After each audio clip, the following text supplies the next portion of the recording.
লিখুন easy mathematics YouTube চ্যানেলের পক্ষ থেকে সবাইকে অভিনন্দন। গত দিনের মতো আজকে আমরা ষষ্ঠ শ্রেণীর গণিত বিষয়ে আলোচনা করব। 2.2-এর 13 নম্বর অঙ্কে দেখা যায় যে কলার দাম 2.2-এর 13 নম্বর সৃজনশীলে দেখা যায় যে কলার দাম 14 সমস্ত সাথে 2% কমে যাওয়ায় 420 টাকায় পূর্বাপেক্ষা 10টি কলা বেশি পাওয়া যায়। তো ক নম্বর কোশ্চেনে আছে যে একটি সংখ্যার 14 সমস্ত সাথে 2% সমান 10 হলে সংখ্যাটি নির্ণয় করো।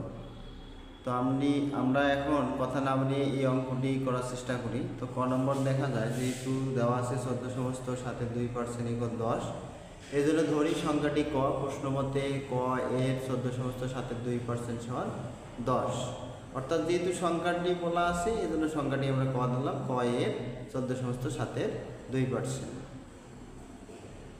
তো এরপরে বা ক এর 100 কেন আসলো, যেহেতু আমাদের পূর্ণ সংখ্যা অর্থাৎ 14 এবং 7 হর এবং পূর্ণ সংখ্যা গুণ করলে হবে 98 এবং লব 2 ছিল, যোগ করলে 100, এই জন্য আমরা লিখছি 100/7% = 10, অর্থাৎ এখন উপরে 100 এবং ক গুণ করলে 100 ক, নিচে 7 থাকলো এবং পার্সেন্টের জন্য 1/100, এই জন্য নিচে 100 আসলো, অর্থাৎ উপরে নিচের 100 ভ্যানিশ, তাহলে ক/7 থাকতেছে = 10।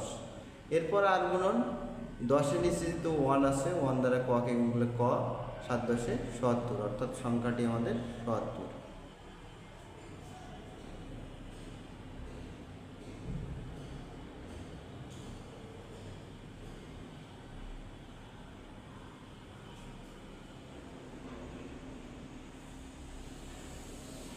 তো শেষ পর্যন্ত দেখার জন্য সবাইকে অশেষ ধন্যবাদ। এরপরে কথা হবে আবার নতুন কোনো ভিডিও নিয়ে।